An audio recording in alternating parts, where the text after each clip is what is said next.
झूठ की एक सबसे बड़ी खूबी और एक सबसे बड़ी कमी होती है। खूबी ये कि ये फैलता बहुत जल्दी है। अगर आपने अभी झूठ बोलना शुरू किया किसी मुद्दे पर तो वो बहुत ही कम समय के अंदर बहुत ज्यादा लोगों तक पहुंच जाएगा। लेकिन एक इसकी इतनी ही बड़ी कमी भी होती है। कमी ये कि झूठ की उम्र बहुत कम होती है और आज की एक खबर इस चीज को साबित कर रही है। दरअसल आप सभी लोग जानते हैं कि जैसे ही भारत और पाकिस्तान के बीच में सीज फायर हुआ तो पाकिस्तानी खुशियां मनाने लगे कि जी हमारी तो जीत हो गई, हमने तो भारत को पटक दिया। और पाकिस्तान का ये झूठ पाकिस्तान के साथ साथ विदेशों में भी फैलने लगा। दुनिया की किसी देश की मीडिया ने S-400 मरवा दिया हमारा।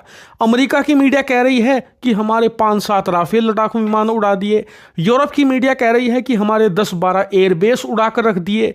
चीन की मीडिया कह रही है कि हमारी PL-50 मिसाइल ने भारतीय सेना को मजा चखा दिया। और ये तमाम फेक न्यूज बहुत तेजी से फैलनी शुरू हुई। एक बार को तो भारत के लोगों का मोरल डाउन कर दिया था इन लोगों ने, लेकिन जैसे जैसे समय बीता ये झूठ मरने लगा क्योंकि इसकी उम्र कम होती है। और इसका सबूत आप अपनी स्क्रीन पर देख सकते हैं। ये हाल है चीन की सबसे बड़ी हथियार बनाने वाली company Zhuzhou Hongda electronics weapon limited company का। ये चीन के लिए सारी मिसाइलें बनाती है। चीन की थल सेना, वायु सेना और नौसेना जितनी भी मिसाइलें इस्तेमाल करती हैं 70-80% ये कंपनी ही बनाती है। और हाल ही में इसी की एक मिसाइल खूब फेमस हुई, PL-15 मिसाइल, जिसे चीनी सेना भी अपनी सबसे ताकतवर मिसाइल कहती है। उनका मानना है कि किसी भी देश की वायु सेना के पास PL-15 का तोड़ नहीं है। लेकिन हाल ही में यह मिसाइल इतनी बुरी तरीके से फेल हुई भारत के खिलाफ कि आप सोच नहीं सकते।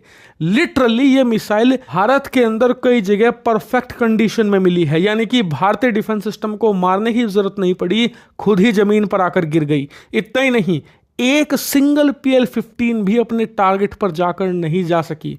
जी हां, सिंगल PL-15 मिसाइल भारत में किसी भी टारगेट को हिट नहीं कर सकी। और S-400 तो छोड़िए, भारत के आकाश मिसाइल डिफेंस सिस्टम का भी सामना करने में ये नाकाम साबित हुई है। और इसी का नतीजा है ये इस समय इस कंपनी की हालत। जी हां, इस कंपनी के शेयर शुरुआती कुछ घंटों के अंदर ही आज मार्केट खुलते ही 6 से लेकर 7% तक गिर चुके हैं। ये एक बहुत बड़ा ड्रॉप है और बताया जा रहा है कि लोअर सर्किट लग गया है, यानी कि इस कंपनी के शेयर की ट्रेडिंग बंद करनी पड़ गई, वरना ये और क्रैश होते। और ये इस कंपनी की रेपुटेशन के लिए एक बहुत करारा झटका है, क्योंकि जब किसी कंपनी के शेयर गिरते हैं ना, इसका मतलब उस कंपनी की परफॉर्मेंस और उस कंपनी के प्रोडक्ट की परफॉर्मेंस बहुत ज़्यादा घटिया है। इसीलिए दुनिया भर के जो इन्वेस्टर होते हैं जिन्होंने उस कंपनी के शेयर या हिस्सेदारी खरीदी होती है वो बेचने लगते हैं, क्योंकि उन्हें आभास होता है कि इसके प्रोडक्ट अच्छा परफॉर्मेंस नहीं कर रहे, मतलब दुनिया में अब इसे कोई नहीं खरीदने वाला। और इसीलिए ये चीन की डिफेंस इंडस्ट्री के लिए भी एक काला धब्बा बन रहा है, क्योंकि सिर्फ इस कंपनी की हालत नहीं है। चीन की सबसे बड़ी हथियार निर्माता कंपनी है चेंगदू, जो कि चीन के लिए J-20 बनाती है। इसके अलावा J-35 स्टेल्थ लड़ाकू विमान भी यही बना रही है। JF-17 ये बनाती है। इन तमाम वेपन सिस्टम का निर्माण करती है। इसे चीन की लॉकहीड मार्टिन के तौर पर देखा जाता है। जैसे कि अमेरिका में लॉकहीड मार्टिन है ना, जो F-35, F-22 Raptor B-2 stealth bomber बनाती है, ठीक ऐसे ही ये चीन के लिए लॉकहीड मार्टिन है। और इस कंपनी के शेयर आज शुरुआती कुछ घंटों में ही 7.5% से ज्यादा गिरे हैं। इसमें भी लोअर सर्किट लगा है, चीन को ट्रेडिंग रोकनी पड़ गई, इस कंपनी के शेयर के खरीद और बिक्री पर रोक लगानी पड़ गई। इतनी बुरी स्थिति है चीनी कंपनियों की इस समय। इस कंपनी के ढहने की भी एक ही कारण है, इसके लड़ाकू विमान JF-17 का घटिया परफॉर्मेंस। इतना घटिया कि ये समझिए कि भारत ने इसे मारा कम, घसीटा ज्यादा है। इसके अलावा इसके जो रडार सिस्टम थे, जो इनके द्वारा दिया गया HQ-9 डिफेंस सिस्टम था, वो भी चेंगदू ही बनाती है।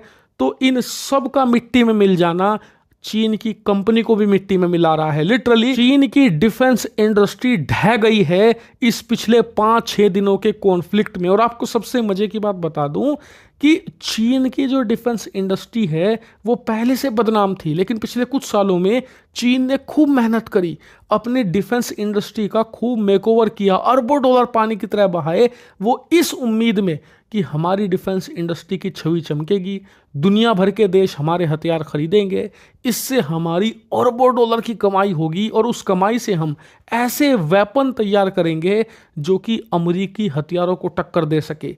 लेकिन फिलहाल पाकिस्तान ने जो इनकी मट्टी पलीत करवा दी है, मुझे नहीं लगता कि आने वाले कई सालों छोड़िए कई दशकों तक भी इनकी डिफेंस इंडस्ट्री पैरों पर खड़ी हो पाएगी। और इस पूरी सिचुएशन से दो देश बहुत ज़्यादा खुश हैं, पहला रूस, दूसरा है अमेरिका।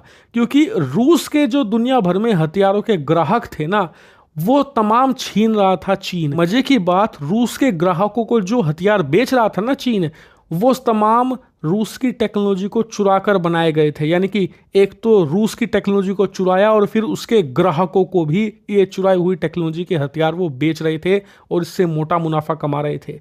अमेरिका खुश इसलिए है क्योंकि इस कॉन्फ्लिक्ट से उसे चीनी हथियारों की औकात और लिमिटेशन दोनों पता लग गई है। और बताया जा रहा है कि इस समय अमेरिकी सेना के जो तीनों विंग हैं, यानी कि थल सेना, वायु सेना और अमेरिका की नौसेना, तीनों सेना के टॉप अफसर इस कॉन्फ्लिक्ट से सीखने में लग रहे हैं कि कैसे भारत ने काउंटर किया चीनी हथियारों को और हम इससे सीखकर भविष्य में कैसे चीन के साथ अगर युद्ध या ऐसी ही सिचुएशन आती है तो हम कैसे चीनी हथियारों को मारकर गिराएंगे। यानी कि दुनिया के लिए एक बुक बन गई है ये पूरा कॉन्फ्लिक्ट और पूरी दुनिया इसे पढ़ रही है, खासकर कि वो देश जो कि चीन से दुश्मनी रखते हैं।